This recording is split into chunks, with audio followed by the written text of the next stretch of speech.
Mike Shoesmith, executive editor, PNN News and Ministry Network. He's an author and syndicated blogger. And are you guys following the whole Mars thing? By the way, they're trying to get people up in the Mars there. I don't know if you're. Listen, I know even President Trump says that we're going to Mars. Right. He's got the funding, right. and he's reinstituting the NASA programs, and we're headed to Mars. Brother. Are you volunteering? What do you think? What do you guys think? Do you think they're going to make it to Mars or what? I personally, Mike, do not believe we will put a man on Mars. I think. Hey, Mars.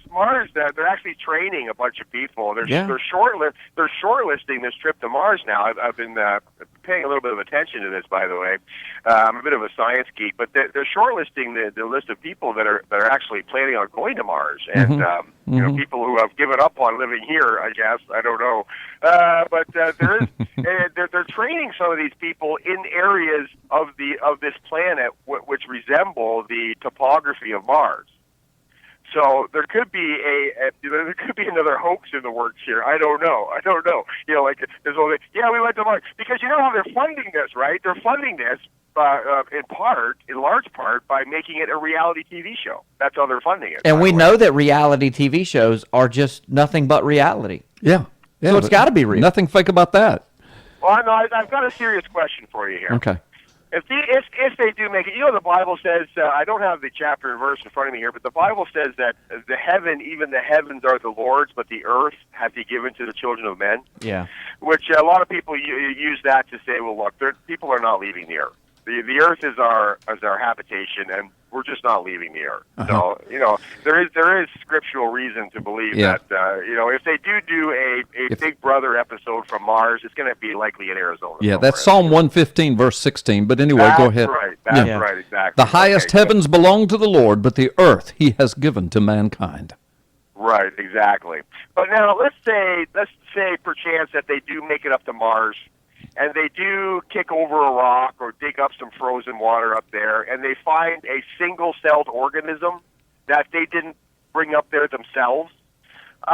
What's going to be the headlines in the news, on Drudge, everywhere? What are the headlines? If they find a bacterium or something like that up there, a single-celled organism, with all of its own genetic code and everything, what are the headlines going to be down here on good old planet Earth? We found life on Mars. We knew it. It's there. On Mars. Yes. That's exactly right. They found life on Mars. And the scientists know that if they find a single-celled organism up there with its own genetic code and makeup and everything, that they have essentially found life on Mars. That's what they will say. That's what they have been saying. They've been looking for life on meteors and asteroids and all this stuff. They want to find life in its simplest form as a single-celled organism. Right? That is life according to the scientists. Yeah. So why is there still this argument out there? When does life begin in the womb? Listen, life begins in the womb when a single cell is able to exist in the womb with its own genetic makeup. Mike, you're brilliant, man. I've never thought of that before. I'm going to steal that and write a book about it. Well, if you talk to the scientists, they will say life begins as a single-celled organism which can exist on its own and has its own genetic makeup. That is life. That's how they would define it. Level. Son, you are brilliant. Yeah. No, listen, that is brilliant because you're right. Let me just say it again for our listeners that don't understand your accent. Here's the deal. No, but here's the thing. Here's the thing. So these same, maybe not these same scientists, but the scientific community that says the fetus in a woman's womb is not really life, and it can be thrown away.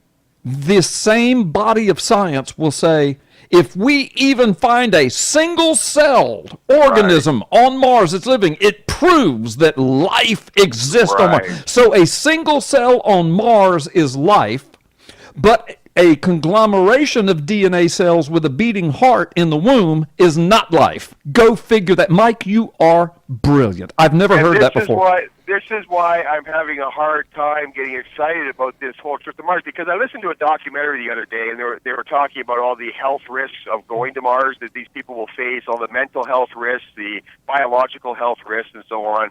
And I was one of the reasons they're going is in fact to find this life on Mars, to see if life exists on Mars. In the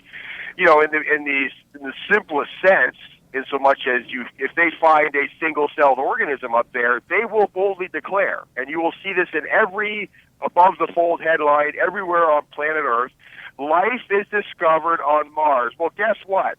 We have life growing inside of the wombs of millions of women every year that is being snuffed out. Yeah. And this is why I have a hard time dealing with this, because I've got a friend whose wife, 14 years ago, she was advised by her doctor to get an abortion because they discovered some anomalies with her baby inside the womb, and they advised her to get an abortion. Now, 14 years later, that young man spent March break at my house, hanging out with my son. And he is a well-developed, amazing young man. There's not a thing wrong with him. He's a star on his hockey team.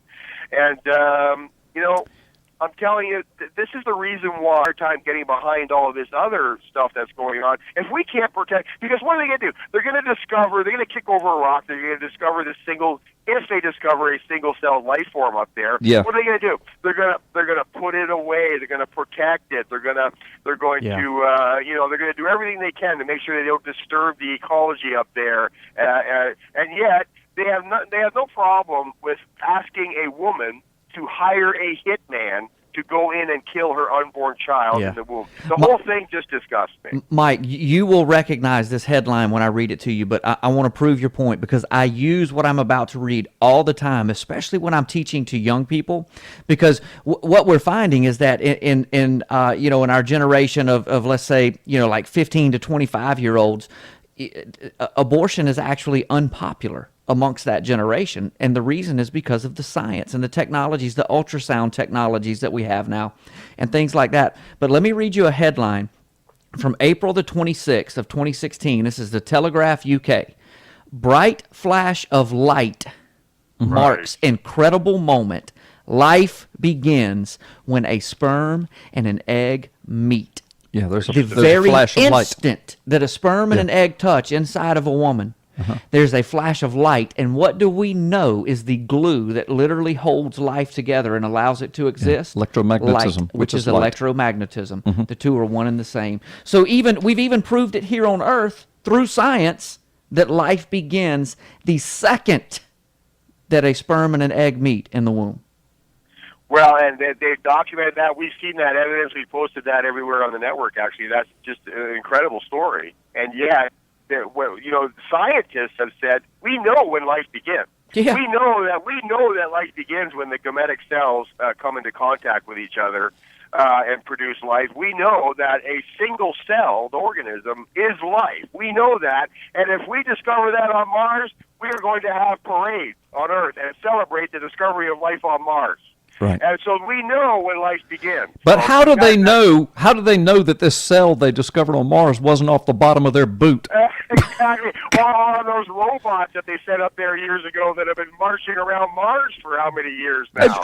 And how do we know that they didn't send that up there on those robots on purpose so that later we could say we discovered it? I mean, with all that sounds like I'm going to tell you how we know, because listen, our government did it, and you can trust the government. And you can trust CNN, they right? have your best interest at heart. Yeah. What is wrong with you The media and the government wouldn't lie to us, would they, Mike? What is wrong with you guys? Mike, you have some startling statistics from a particular country about their feelings on life and abortion, and so share those with us, and maybe that'll throw into perspective the importance or lack thereof of the potential of a single-celled organism on Mars.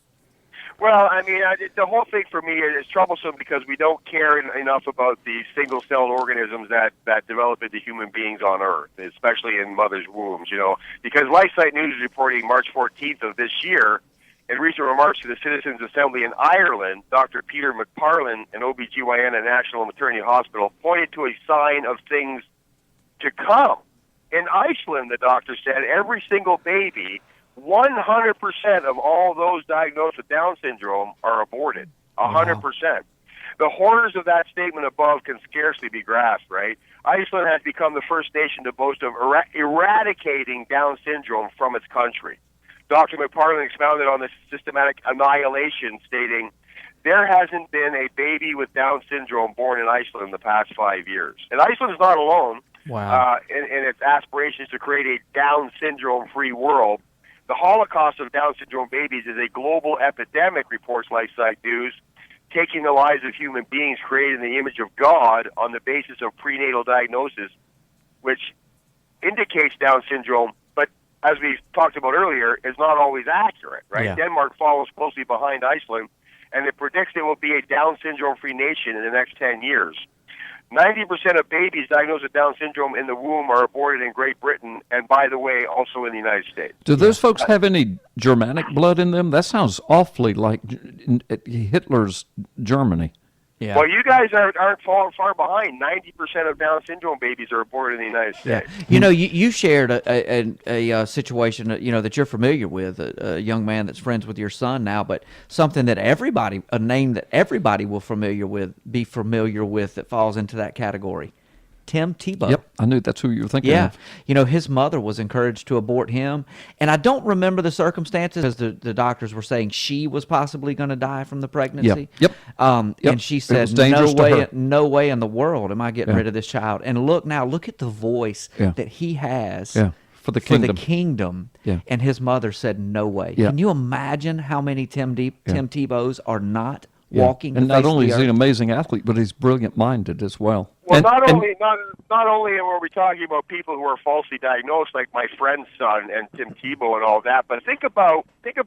I mean, even assuming that all diagnoses are correct, exactly who are we eradicating from the planet? We're playing God, Mike, and that's been the problem since the garden. Right, but even people with Down syndrome.